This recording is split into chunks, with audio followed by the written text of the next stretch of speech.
Is Athlean-X using fake weights? What do you think, George? I think that you think that a certain something is not all that it could be, when in fact, it is all that it should be and more.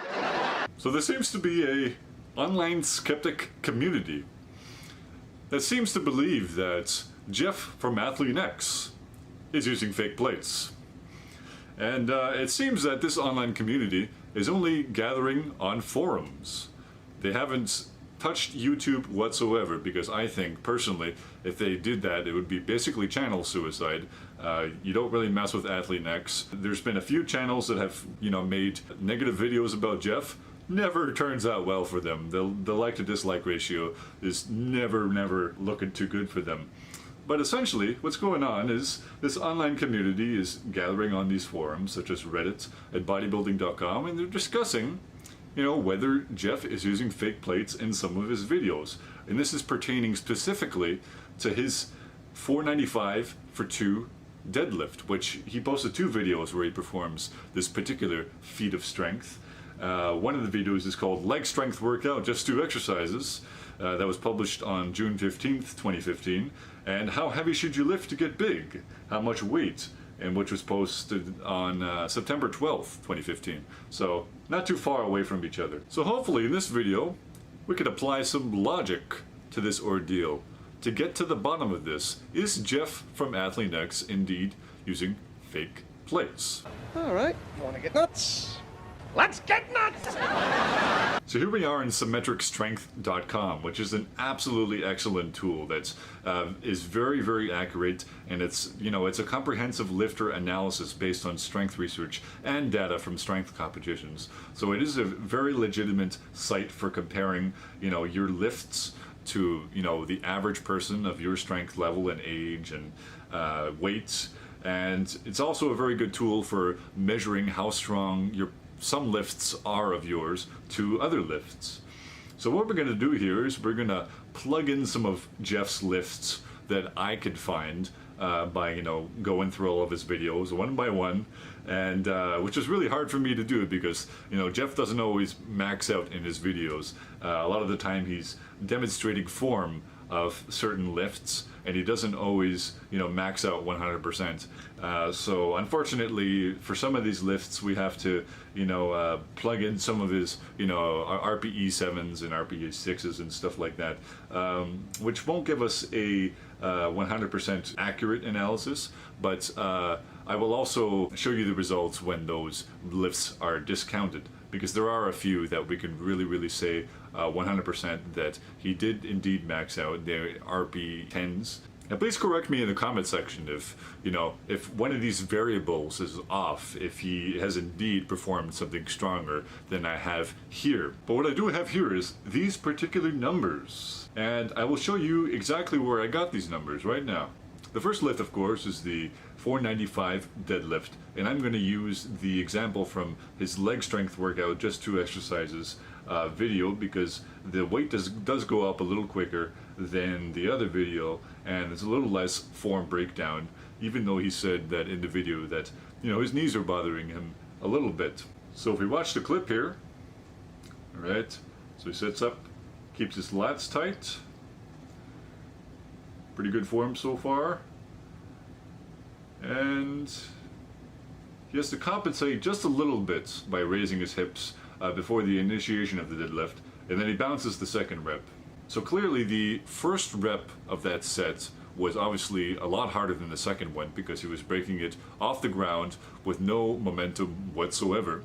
And then the second rep he bounced, which I have no problem with, but let's be honest, if he had reset after the first rep, it's very likely that he would not have been able to get the second rep. But don't take my word on that. Maybe he could have, but I'm just trying to be realistic here. So I'm going to plug it in as 2 reps for now, but then later I'm going to plug it in as 1 rep. And now the next lift that we're going to look at is his bench press, and unfortunately I didn't find any footage of Jeff maxing out on the flat bench. There is a video of him doing the floor press, but then again, that video again is him just demonstrating the movement with 135 pounds and talking through the entire time. But what we have here is in his video, how to get bigger muscles very safely, was published in July 16th, 2016, we see him doing 30-degree incline press with actually a pretty impressive amount of weight. So it seems that on the bar we have 225. So if you watch the clip, he unracks the weight, and he doesn't go all the way down to his chest because, again, he's had some AC joint issues, and there are some issues that come along with full range of motion. So what we see here is actually a very impressive feat of strength. And again, you know, he didn't touch his chest with the bar, you know, on the eccentric. However, for most lifters, this spoto press style of bench press is actually a lot harder because instead of having the stretch reflex at the bottom of the movements, or if you're doing a pause rep, you know, pushing off the chest in general and using leg drive, you know, makes the lift a lot easier. But in this case, you're breaking up the eccentric and the concentric portion of the movements while gravity is pushing down on the bar, which, you know, is pretty difficult. So I applaud Jeff for this particular lift. So now let's move on to his back squat. So in this video, Leg Day Bro Science, squats boost testosterone. Essentially what we have here is, you know, a really awkward angle, but if we find, you know, the proper timestamp here, we can kind of see that there is indeed 3 plates on the bar. And I know what a lot of people in the comments are going to say, because a lot of people have not only, you know, accused Jeff of using, you know, fake plates on the deadlift, but also in this lift as well. But if we do look closely, we do see 3 plates, which typically is 315 pounds. And if we watch the clip, performs it for 1 rep. We can't really see the depth of the movement, so we don't know for absolute certain, but we can assume that he probably hit depth.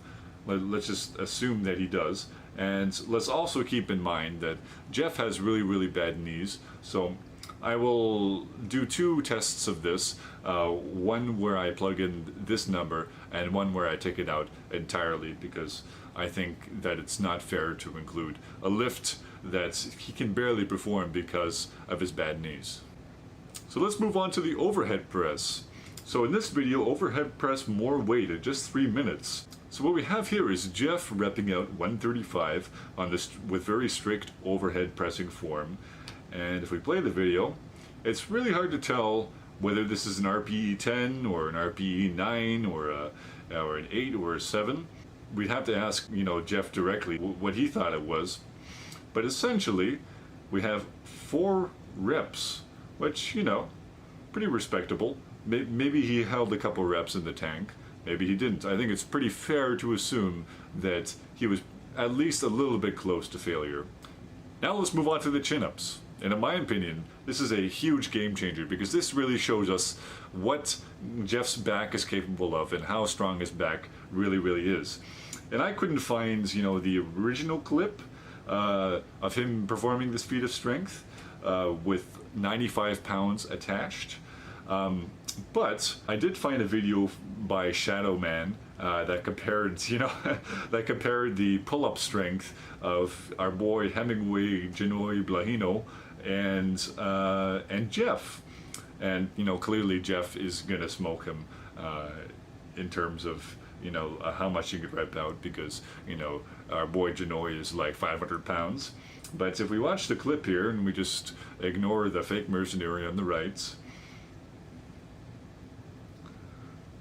very, very clean reps, dead hang, all the way to the top, chin over the bar. Absolutely perfect. So that really, really shows us how strong Jeff's back really, really is. And it's not, you know, elite by any means, but I think we can place this in the advanced spectrum. Jeff clearly has a very, very strong back. So now that we have all that collected, now we enter Jeff's sex, which is male. We enter his body weight, which is 165 pounds, which is what I've gathered, and his age is 42 years old. So now we press Analyze Strength. And if we scroll down, we see that Jeff is within the advanced spectrum in terms of strength standards. His deadlift is 20% stronger than the average lifter at his strength level. And if we look at the estimated 1 rep maxes, the deadlift is by far the strongest within the exceptional spectrum, whereas the other ones are advanced, intermediate, advanced, and proficient. So now, and I'm not hating on Jeff when I say this, but in the deadlift, what we want to do is we want to test the true strength when breaking the weight off the floor. And typically when we see touch and go deadlifts, the first rep is a lot harder than the subsequent reps. So I think it's fair to assume that Jeff probably would have only been able to break one rep off the ground and not two. So let's plug that into the calculator. Just one rep. Now let's analyze the strength. So yeah, clearly his deadlift is dwarfing pretty much all of his other lifts, except, you know, his chin up is quite good and his incline bench press is quite impressive as well, but, you know, his overhead press and his back squat are lacking quite a bit. But I think there's something we have to take into consideration here. Jeff has really bad knees, and he's said this many times. And as you probably know, for people that have ACL tears and injuries of that nature, back squatting is typically not a good idea. So, Jeff does not train that lift. And contrary to the opinions of some very dogmatic people, you do not need to back squat to build a strong deadlift. I mean, we do tend to see some carryover from the barbell back squat to the deadlift off the floor, but it's not optimal carryover. Obviously, it's a time-tested method. Using them together in the same program, there can be a lot of benefits. However, it is not necessary to do the barbell back squat to build a strong deadlift. And what Jeff has stated many times is he does not train the back squat. However, he does a variety of different variations of the squat, like the box squat and the Bulgarian split squat, which is his favorite movement. And the Bulgarian split squat is a very time-tested method for bringing up your quads and your glutes. And it's very apparent. And I don't know if you've seen a picture of Jeff's legs, but clearly, they have a lot of muscular development, especially for someone of his size. Jeff has very strong leg development, and I think it would be an outrageous statement to say that, you know, his leg size would not have the capability of pulling 500 pounds off the floor. And also, in those videos, he claimed that that weight was too heavy for him. There was too much form breakdown, and, you know, if he were to work at that weight for a long period of time, he would probably get injured. And I know exactly where the next argument is going to come from. I could read your mind. And it's, you know, it was a super maximal pull, but how did he lower the weight so gently? Now, as I go for it, I gotta admit, I'm not feeling all that great today. We're actually getting ready to move here from my house. I spent the whole day yesterday packing. My back was humming just a little bit. My knees, obviously, if you guys have been following for a while, know that they're pretty much trash.